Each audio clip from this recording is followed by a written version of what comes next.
Hello there, my name is David and I'm a huge fan of storytelling. Basically, as a person who has loved Star Wars for the bigger part of his life and recently just fell in love with Dune.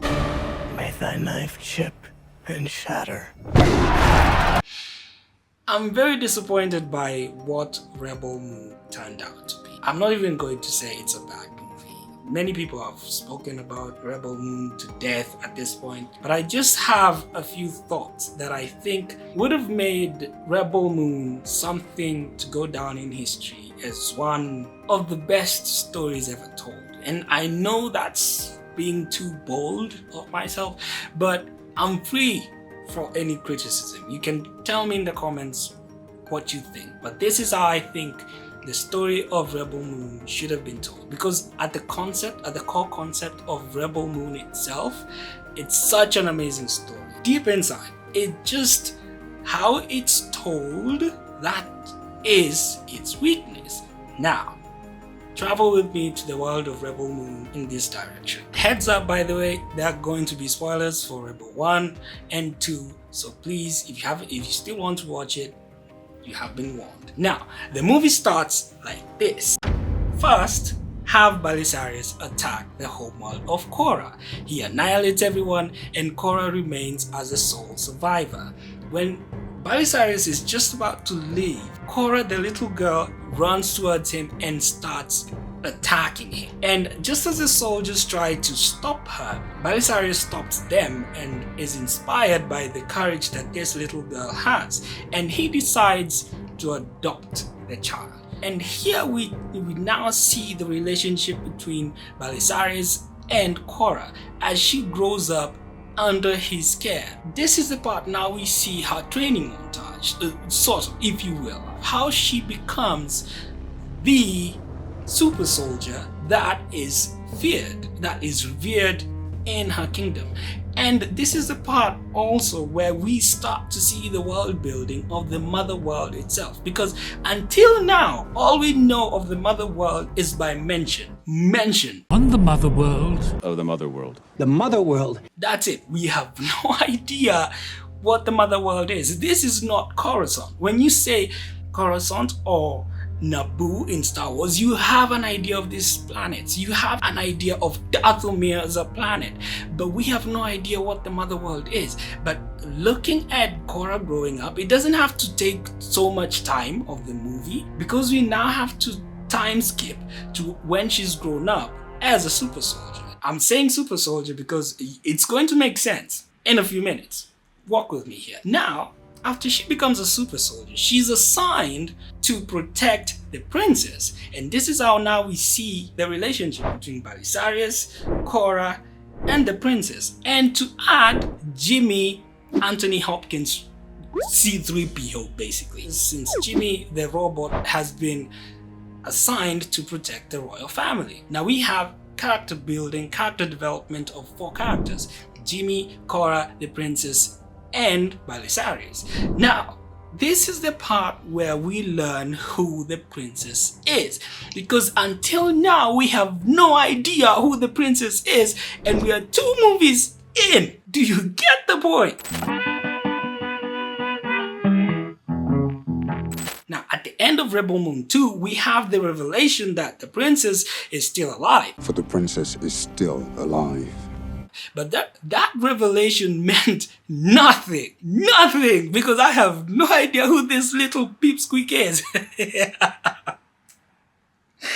Oh my god, that felt so wasted. It was just an emotional moment that I felt went just by, because why should I care if she's alive or not? Back to the story. Now, we jump now to Korra's first mission, because as a super soldier, this is where now I was saying it's going to make sense. As a super soldier, she's the leading force in conquering other worlds. The mother world is basically building an empire, and the government of the mother world, they want allegiance from other worlds. It's a tyrannical rule, basically. And the world that she's assigned to go and conquer, basically if they don't join the mother world, they get annihilated. Now, Korra goes to this world, and guess whose homeworld this particular world is? Nemesis, right? right?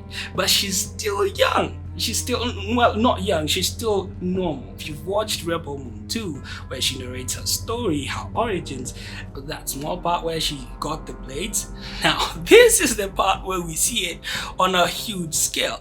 Basically a complete annihilation, just like the first one, but now Korra is leading the charge. And just like how it happened at first, Nemesis, well, she's not yet Nemesis, tries to attack Korra after the annihilation has happened, and Korra decides to leave her alive.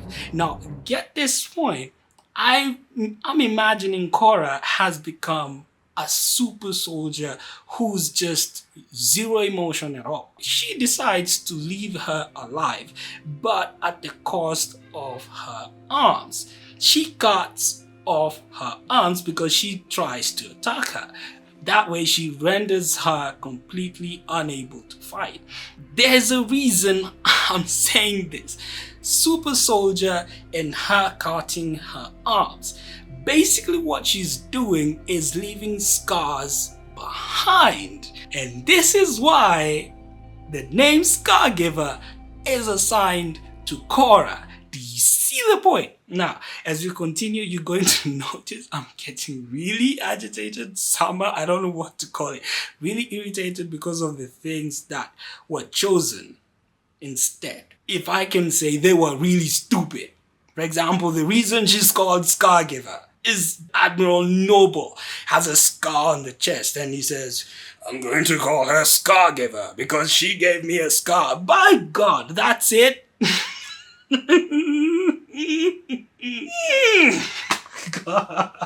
Now, I said a super soldier because, like Master Chief on Reach, he's famous, okay? He's famous as the Master Chief. Whichever battle he goes into, he brings back a win.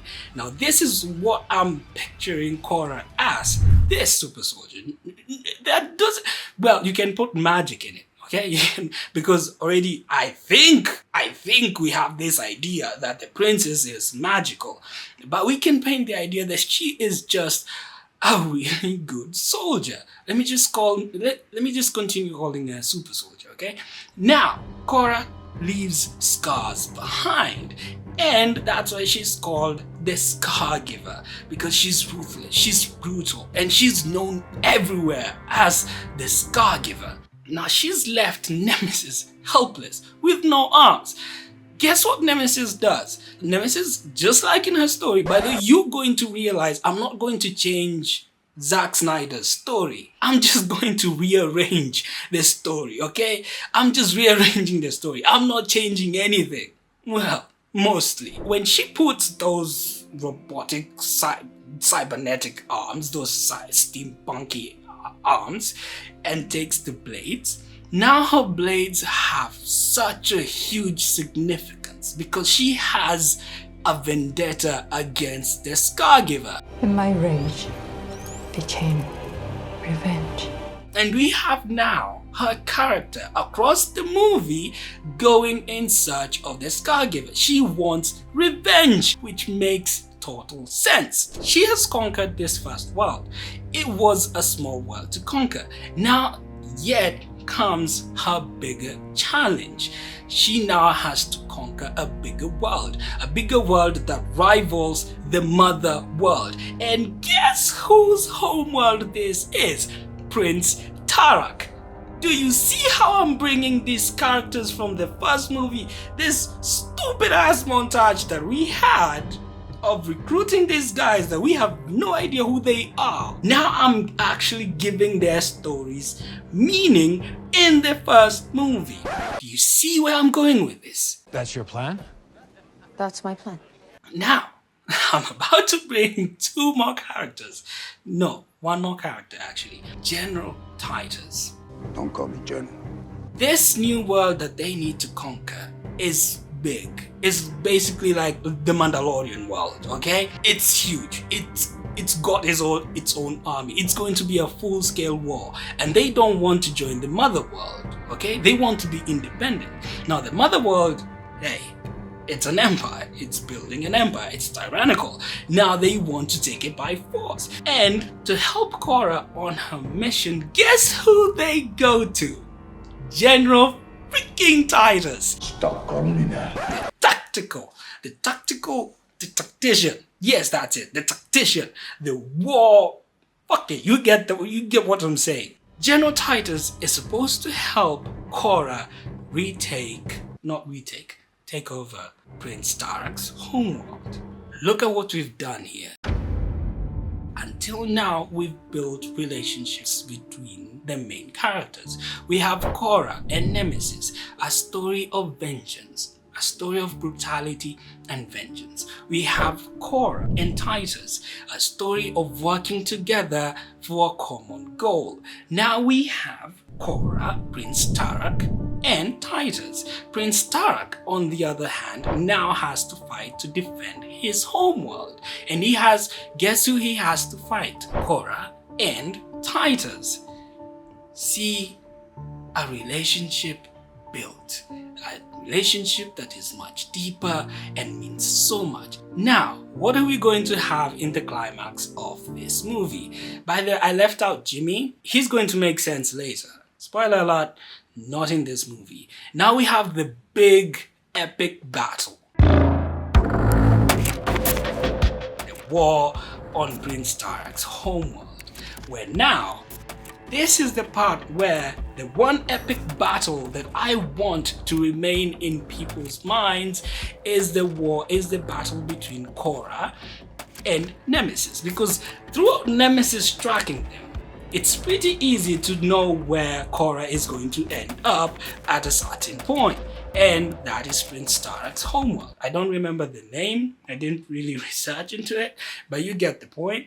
Now they meet there and they have an epic battle. And I want it to be an emotional battle.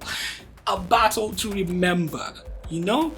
The fight between these two, so epic. But here's the thing. As they're fighting, because she wasn't planned for. She's an anomaly that happened in the plan. General Titus did not account for her, so he has to run the entire attack on his own for the major part of it. No? Now, the fight should not reach its conclusion in this movie, and there's a big reason, well, majorly for both of them to stay alive, right? Because at this point they both hate each other. Now, they have to stay alive for the next movie.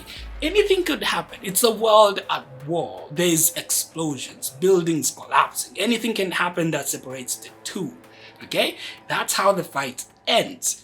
Nothing has been resolved. Now, we have General Titus. This is now the crucial point of why General Titus joins the rebellion. General Titus looks at all the destruction that has happened, this is something that can happen to anyone. And he decides, after the mother and father of Prince Tarak have been killed, he decides to rebel and save Prince Tarak. And that's where now he becomes a wanted man. But generally, the world has been conquered, despite it being completely destroyed. It's been left in a poor state. The war has ended. Now, the movie ends with the king. They're celebrating. Their enemies have been defeated. We don't have to present the royal family as the good guys, okay? They can't be the bad guys who think they're good, all right? Now, they're celebrating that the enemies have been defeated, and now, while they're after the ceremony, when they're going to their quarters, we now find them with Belisarius, Korra, and the rest of the soldiers. Basically, the assassination that took place in Rebel Moon Part 2, the one we saw at the assassination of the royal family. Now it happens after this war. This is the part, the crucial part, where now everything is shaken. You know, the royal family is killed, basically they're betrayed, and Korra is forced to shoot the princess. Remember, until now she's been a soldier only following orders, and now having to shoot the princess. We having seen the relationship at the beginning of the movie, we now see the emotional turmoil that she goes through when she's being forced to shoot the princess. And the words that the princess gave at the end, the "I forgive you," I forgive you. by God, the emotional weight that they would carry in this particular point while the movie is almost ending. Now, after she shoots the princess, which basically she does. Now the whole betrayal thing happens. Balisarius says that she's murdered the royal family and she is forced to escape. She is forced to run. Boom! The movie ends. How was that? I'm not yet done. Enter movie 2. Movie 2 starts with Milius. Do you remember Milius? We start the second movie with Milius, the backstory where she was talking about working in the mines and she was rescued by Blood Axe. Now this is where we start, but we don't start from there. We start it as something that happened back in time. Now the one who leads this attack is Korra. Now remember, you saw Korra running away. Now the movie starts with Korra attacking a mine where Milius is working. Kind of makes you ask questions, but now you're engaged. The movie has just started in another epic manner, but on a smaller scale, right? Now Milius recognizes the Scargiver. Remember, I said she's known throughout the kingdom, throughout the empire as a Scargiver. She recognizes her, but she survives narrowly by being rescued by Blood Axe, and this is how she joins the rebel faction. Now, jump to the present, where now we look at reports where Korra is a wanted criminal because she murdered the royal family. Do you see this? Yeah.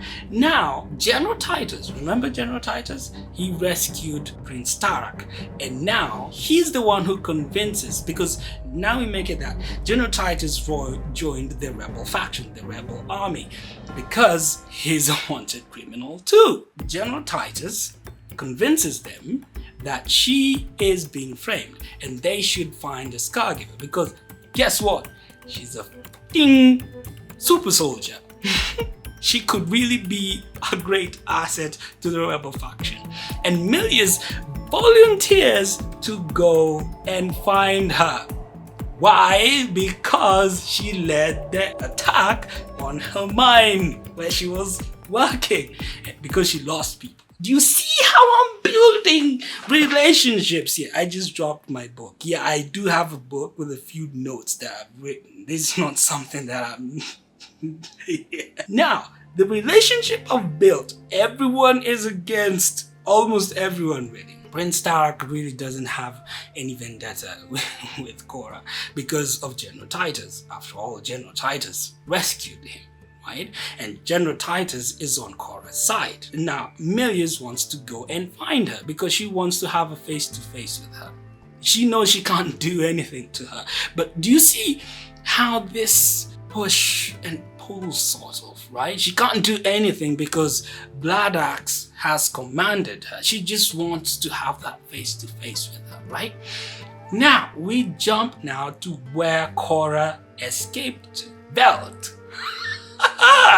And she's laying low while farming as a farmer. God. Remember, this is Rebel Moon Part 2. Most of the events that happened in Rebel Moon Part 1 now are happening in Rebel Moon Part 2. But the difference is Rebel Moon Part 2 in this case has more weight because instead of having characters who were recruited in the first movie that have no relationships at all, now we have characters who have actual relationships together. Korra, working on this moon, the reason she went to a moon of farmers is because she's lesser known there. They don't have a lot of technology, which I'm not even making it up. They actually don't have a lot of technology, if any. Right? Now, remember Jimmy the robot? After Korra shot the princess and she being framed as the murderer for the royal family, now Jimmy Anthony Hopkins has gone mad. The robot has gone mad and he's looking for Korra, right? This is why Korra is the main character, because so many people are after her. But who is Korra as a character? What is going on with her right now? Now, every event, everything she has done until now, she feels the weight of it. All the world she has conquered, everyone she has killed, all the weight is coming to her. And why is that? Because she killed the one person that she loved. She betrayed the princess. The weight of her shooting the princess is what builds her character in the second movie. And seeing, and we just happen now to have ding ding ding sorry, I butchered that name. Admiral Noble. Now he steps in. I'm looking for Darian Bloodaxe, and I hear he's hiding among you farmers. Yes, the exact thing that happened in the first movie, now it's happening here. Now, because she kind of wants to atone, now the farmers are at stake, right? That's the right way to say it, right? Now they have shit to lose. And Cora feels the need to help. She contacts the rebel faction, right? And now it makes it easier for them to find her, right? When she contacts them, she doesn't intend to fight. Remember, she wants to atone.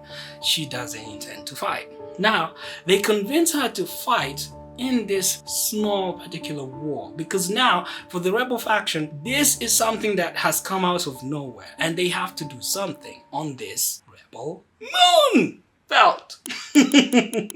See, now she gives them one condition, and this is my favorite part, anime level shit, right? Here it comes. They have to bring in Nemesis. I'm gonna let that sink in. Now, the reason they're bringing in Nemesis is because Nemesis is their one fighter. Remember, they fought in the first movie. Is the one fighter who has come close to besting her, if not besting her completely. Now, she convinces them to recruit her because she's a badass fighter. But there's a reason why she wants this. She wants... No, let me get there, actually. Let me just get there. Because I think for some of you, you have been invested in this. When they actually go and find Nemesis, that interaction for the audience is going to be like, how will they meet? Of course, they fight a little bit. But now, the fight is different because Cora, well, she doesn't want to continue fighting. She tells Nemesis this: help us, help the rebel faction, and I will allow you, after everything is over, I will allow you to end my life, to atone for everything I've done. This is the hidden agenda. This is the hidden motive for Cora. Cora wants to atone for what she did to the princess and everything that she's done. And the one scar that she left, the scar giver herself, the one scar that she left that could actually be the one to save her is the one she left on Nemesis. The reason I have such an attachment to Nemesis is because I remember how the actress herself was doing, I would say, a good job delivering some emotion, most of her emotions. And I was feeling this is a character that would have been built so well and her emotions would have meant so much. And this is how I think it should have been explored, honestly. Now Jimmy, we bring Jimmy in. This is where now he finds out that she's innocent, but not completely innocent. She's being framed for the royal family, but it's true she did shoot the princess. Now we have also this other epic, not a showdown per se, but we now have this interaction that also has baggage with it. The Anthony Hopkins robot. Now he has to pause his vendetta to fight, or fighting Cora, for them first to save this moon. Everyone has to put their differences aside to save this moon. And of course, the epic showdown happens. But this is the part now we get the revelation. For the princess is still alive. The one fucking thing that has been weighing down on Cora this whole damn ass time. Guess what it is? You of course know it. The princess is alive. Movie ends. But not just yet. Cora convinces Nemesis and the robot. Both are gunning for his head. Of course, Anthony Hopkins C-3PO now realizes if the princess is still alive and she didn't kill the king and queen, that means she's innocent. Well, not completely innocent, but now he realizes that his purpose is still there because the princess is alive. But now we have Nemesis, who was promised to have her head. Now he goes to Nemesis and tells her, you can still have my head, but let me rescue the princess first. And here's what Nemesis tells her. I think I'm part of the Rebel Alliance now. You do this. Help us take the fight to the Mother World and save the princess in the process. And after that fight, I'll know what to do with your head. Movie ends. Rebel Moon Part 2. Dune level shit. I don't know. Comment. See that comment section? Go there. Go there. Just tell me. What do you think of my version? I don't know what it is about Zack Snyder. I'm a big fan. He made one of the best movies that lives with me until today. 300. I still echo the words of King Leonidas. But tonight, we dine in hell!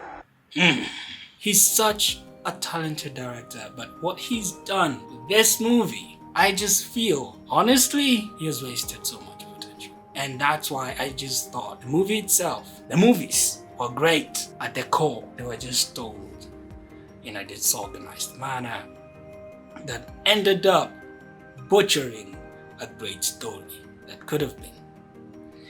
Allow me to be so bold as to have shared that. Get to the comment section, tell me what you guys think, okay? I really appreciate it. And thank you guys for watching. If you want more of this, do tell me also in the comments. I'm saying that a lot because I'm honestly passionate about storytelling. If you like to know my thoughts about different movies, about different stories, subscribe, like, and share. I really appreciate it. Until next time, be blessed. And asante sana for watching.